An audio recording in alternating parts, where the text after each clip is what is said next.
Bondoso Pai, entramos novamente na Tua presença pedindo ajuda. Queremos entender mais sobre o que a Bíblia fala sobre os pecados contra o Teu Espírito. Nos ajude a compreender essas coisas, em nome de Jesus. Amém.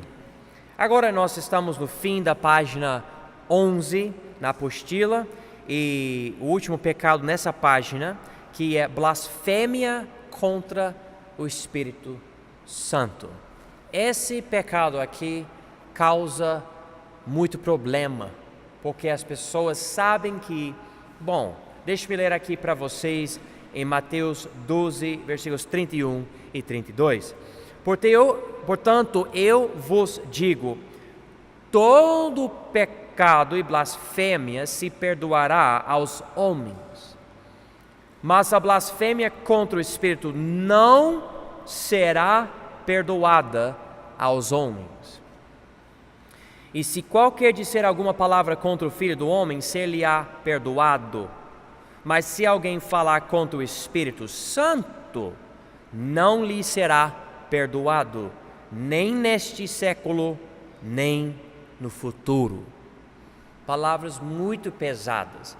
E alguém pode até dizer, olha, mas se Jesus é exaltado e glorificado pelo Espírito, então como é que um pecado contra o Espírito é pior do que um pecado contra o Filho?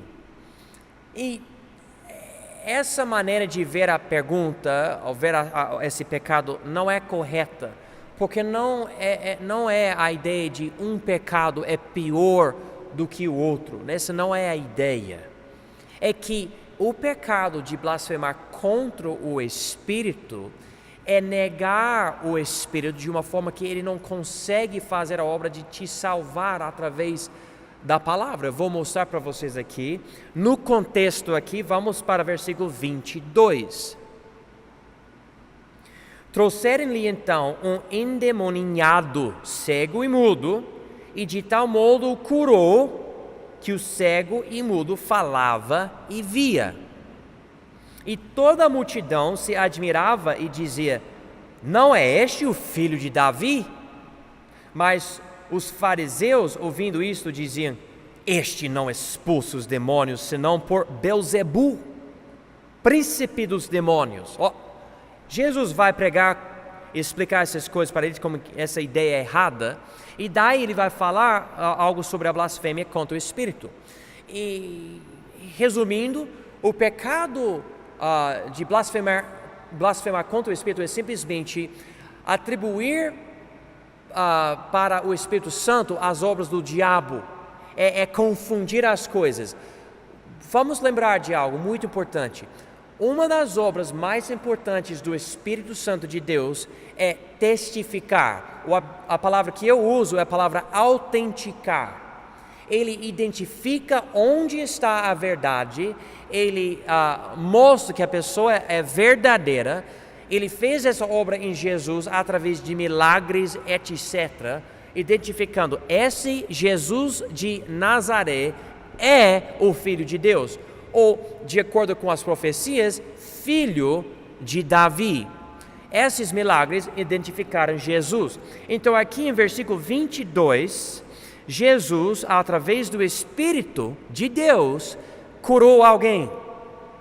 Em versículo 23, a multidão disse, então o Espírito identifica esse homem, ele é, de acordo com as profecias, o filho de Davi.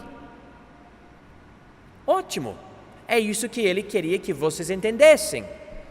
Mas os que resistiram o Espírito, blasfemaram o Espírito e chamaram o Espírito de Deus, aqui em versículo 24, Belzebu, príncipe dos demônios.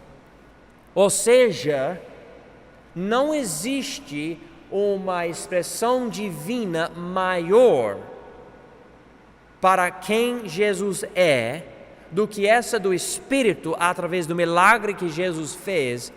E esses homens, em vez de falar, olha, isto é o próprio dedo de Deus, as pessoas falam, não, é Belzebu, príncipe dos demônios. Será?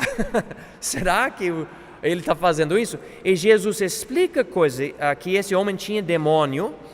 E versículo 25, Jesus, porém, conhecendo os seus pensamentos, disse-lhe: todo reino dividido contra si mesmo é devastado, e toda cidade ou casa dividida contra si mesma não subsistirá. E se Satanás expulsa a Satanás, está dividido contra si mesmo. Como subsistirá, pois, o seu reino? Não faz sentido, Jesus está falando. E se eu expulso, versículo 27, os demônios por Belzebu, por quem os expulsam? Então vossos filhos. Portanto, eles mesmos serão os vossos juízes. Mas se eu expulso os demônios pelo Espírito de Deus, logo é chegado a vós o reino de Deus. Então ele está dizendo, olha, é uma prova que o Espírito Santo está aqui. Então, se você estiver negando isso, você está blasfemando o próprio Espírito de Deus. Versículo 29, ou como pode alguém entrar na casa do homem valente e furtar os seus bens, se primeiro não amarrar o valente? E saqueando então a sua casa, quem não é comigo é contra mim, e quem comigo não ajunta, espalha. Então Jesus está dizendo, não tem lógica dizer que é Satanás que está expulsando esses demônios, não faz sentido. Mas se vocês estão acreditando que alguém está expulsando demônios, preste atenção, é o Espírito Santo que está fazendo essa obra. E se vocês estão resistindo, ele é blasfêmia contra ele, não tem como você receber a salvação através da obra do Espírito, que autentica Jesus Cristo, o Filho de Deus. Vocês não vão receber Jesus por causa disso. E quem não recebe Jesus não vai para o céu, porque por receber Jesus que você será salvo. Então, o Espírito Santo é a quem convence o mundo que Jesus é o Salvador. Se você negar a obra dele, quem vai te salvar? Quem vai te convencer? Ninguém. E daí você morre, não perdoado, para sempre passando a eternidade no lago de fogo, porque você rejeitou tudo que ele fez para mostrar para você a verdade. Então essa blasfêmia contra o Espírito Santo. E deixe-me esclarecer, nem é falar mal de Jesus. Eu acho que há pessoas que podem falar mal de Jesus não compreendendo e não estão blasfemando o Espírito do jeito que nós vemos aqui. Porque como Paulo rejeitava Jesus e falava mal do caminho dos crentes, ele se arrependeu, ele foi salvo. Então algo bem mais profundo é chegar a reconhecer essa mão de Deus e ainda negar que é a mão de Deus. E daí não tem como você ser salvo, porque você rejeita tudo que pode te ajudar. Podemos ler aqui Atos 10, 38. Atos 10, 38 diz o seguinte: como Deus ungiu a Jesus de Nazaré com o Espírito Santo e com poder, o qual andou fazendo bem e curando a todos os oprimidos do diabo, porque Deus era com ele. Então, aqui está simplesmente dando a teologia atrás de tudo isso. O Espírito Santo operava em Jesus, autenticando ele fazendo milagres, expulsando demônios, etc. Era a marca dele. Jesus não andava sem o poder do Espírito, mas com o poder dele. Isso autenticou ele. E nós precisamos tomar cuidado.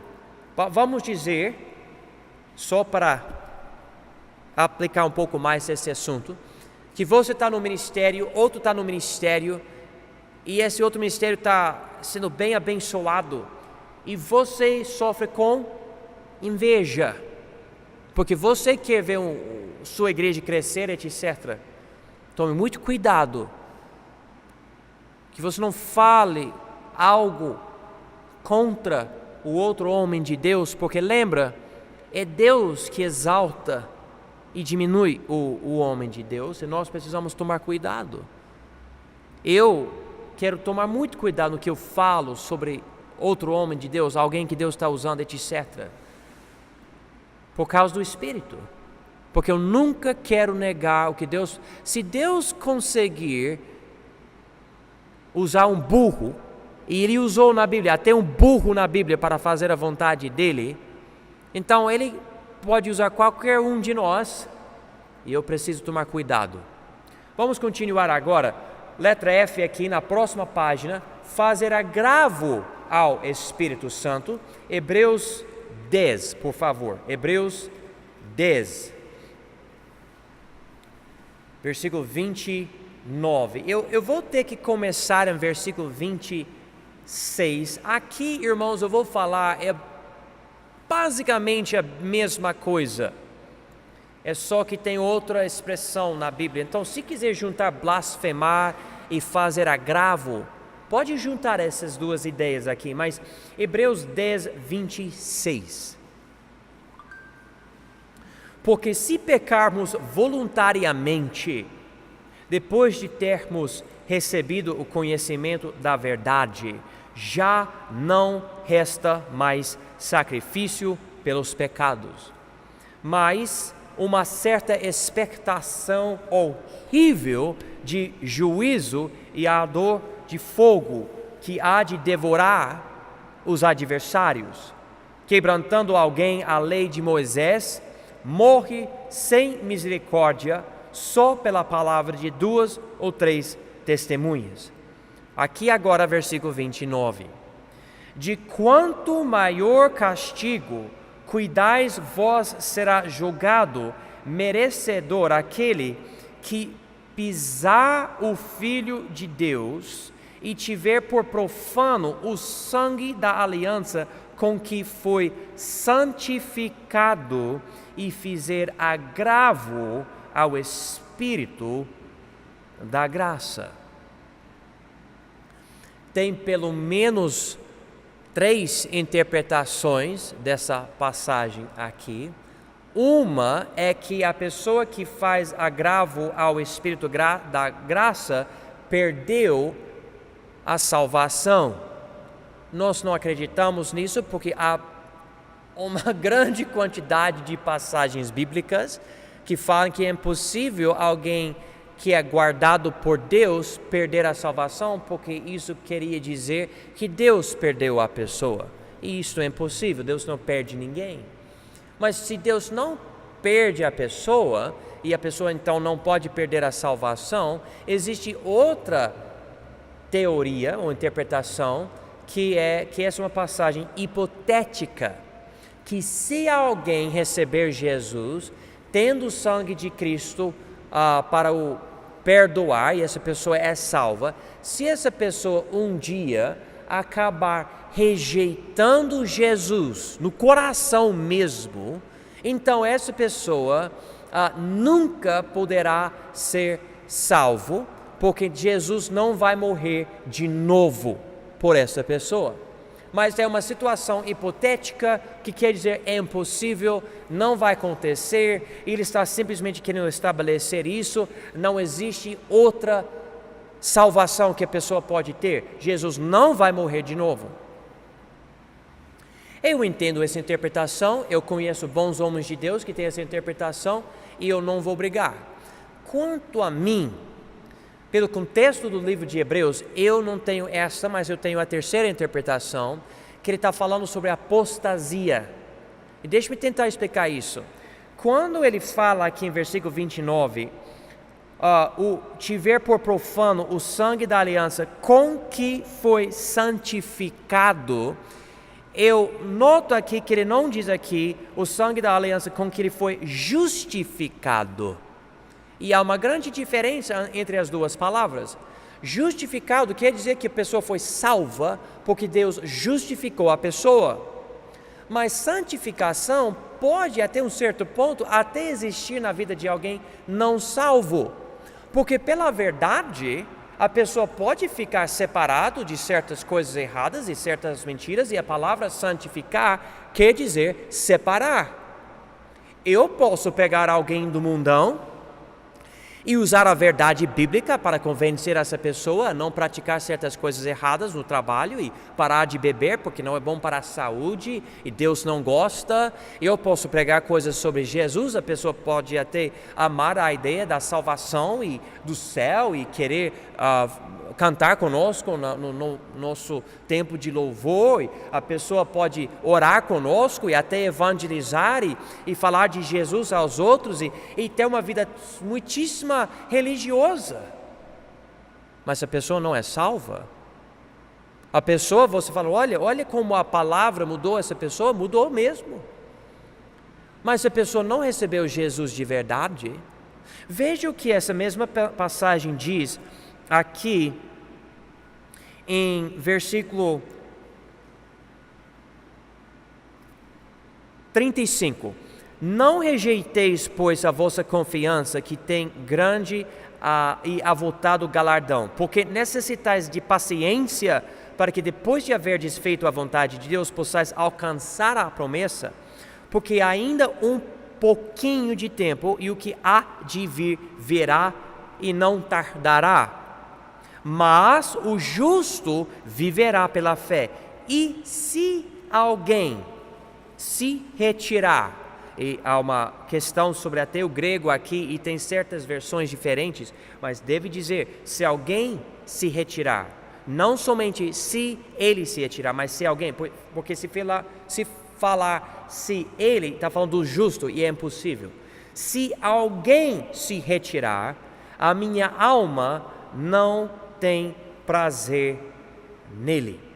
Nós, porém, olha aqui, nós, porém, não somos daqueles que se retiram para a perdição, mas daqueles que creem para a conservação da alma.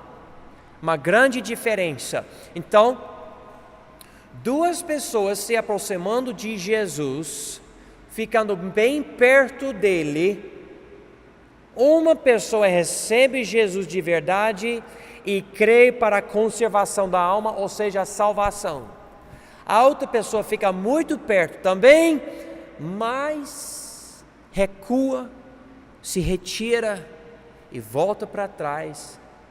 Essa pessoa foi santificada, essa pessoa entendeu a salvação, essa pessoa compreendeu o sangue, essa pessoa, porém, como a Bíblia diz aqui, fez agravo ao Espírito da graça, porque o Espírito operou na vida dessa pessoa, mas sendo apóstata, essa pessoa rejeitou Jesus. E no caso, irmãos, essa pessoa não tem outro caminho, outra salvação. E essa pessoa anda perdida. E não existe outro Salvador, não existe outra salvação. Jesus não vai morrer de novo. Hebreus 6,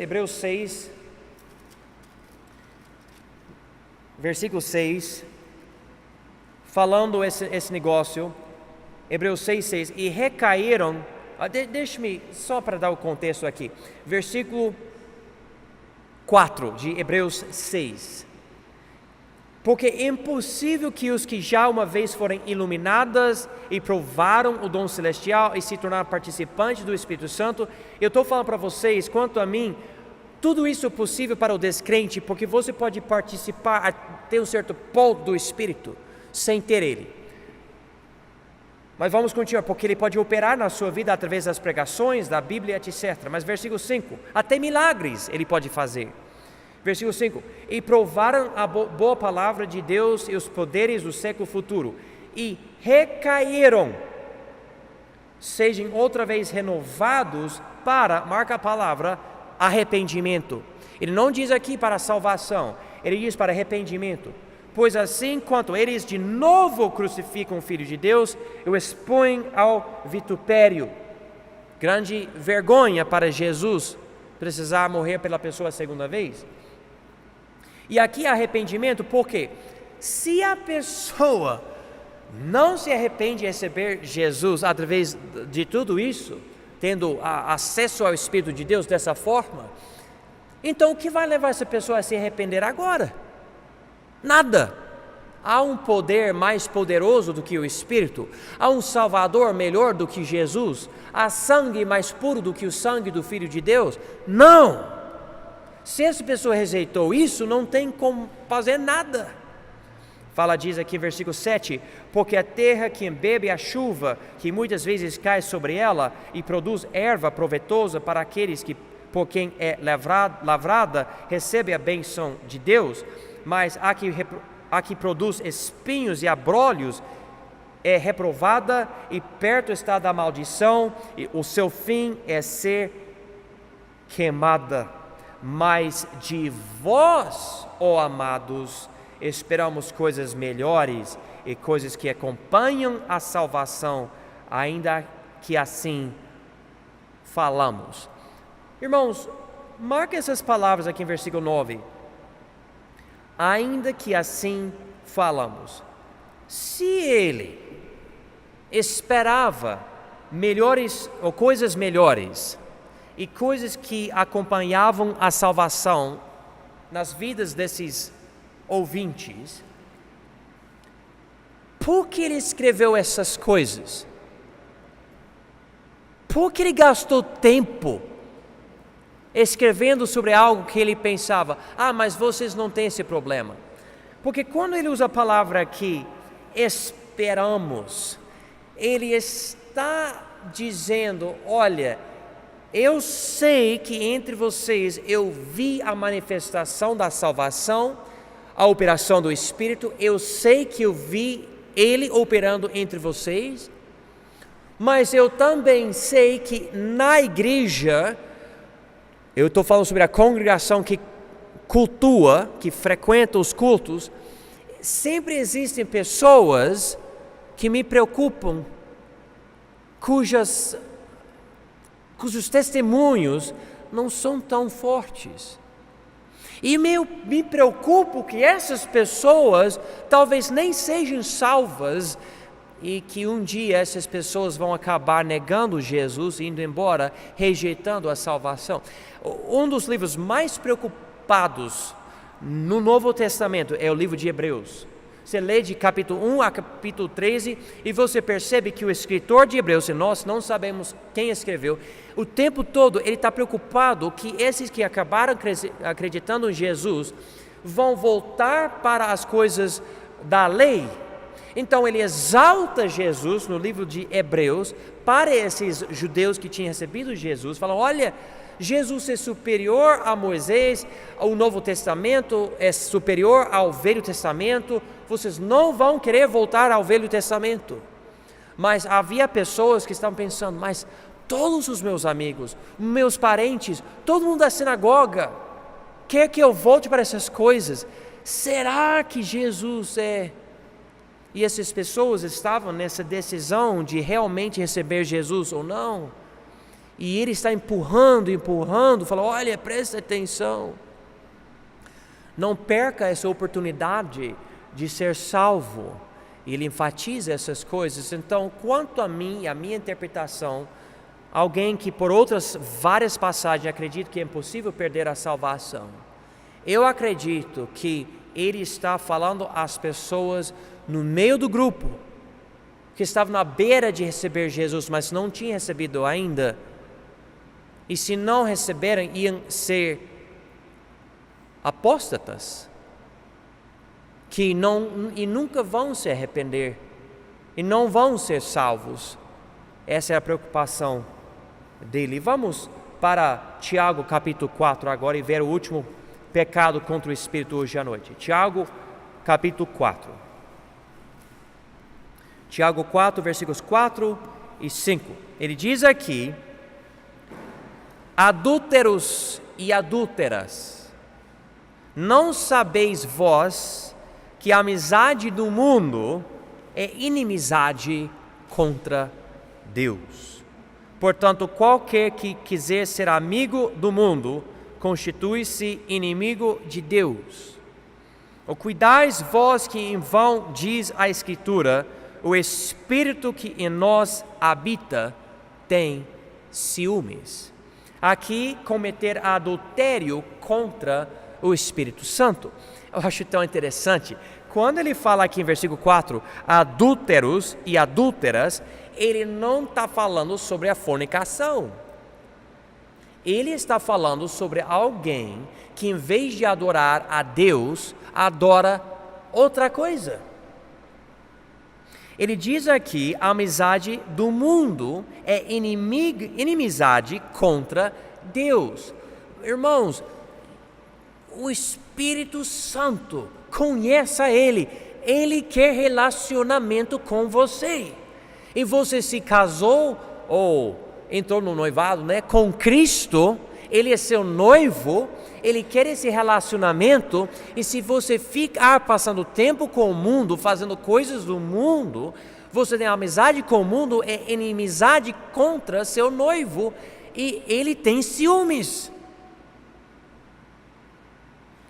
Ele não gosta. Imagina, minha esposa, toda noite, eu estou em casa, querendo conversar com ela, e ela liga para algum rapaz aqui na cidade. Não, eu não quero conversar agora, eu vou ligar para esse rapaz. Mas eu sou seu marido. Não tem como isso. Você acha que eu vou aceitar? Tudo bem. Liga para ele, conversa com ele, bate papo, é sempre bom, né? Não! Eu vou ter ciúmes, até raiva e tristeza.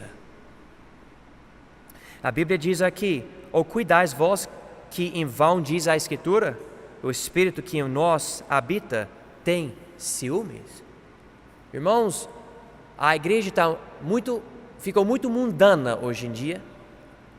Há muito do mundo dentro da igreja.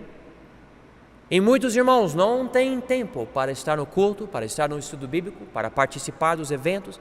Tem muitos que recebem Jesus, nem tem tempo para batizar, porque batismo tem compromisso e eu vou ter que servir na igreja e eu não quero, porque eu tenho outras coisas que eu quero fazer.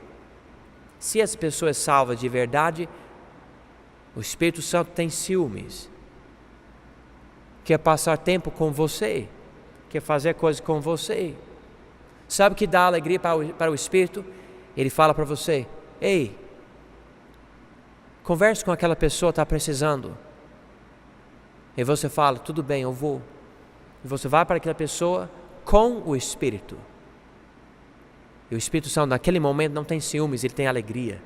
Você está passando tempo com ele, falando de Jesus a outro, ele exalta Jesus através da tua fala. É isso que o Espírito Santo quer fazer e nós precisamos entender isso. Então, irmãos, esses são os 7 pecados contra o Espírito. Semana que vem, se Deus permitir, nós vamos ver os símbolos, significados e manifestações físicas do Espírito Santo e também as 22 regras bíblicas para poder falar em línguas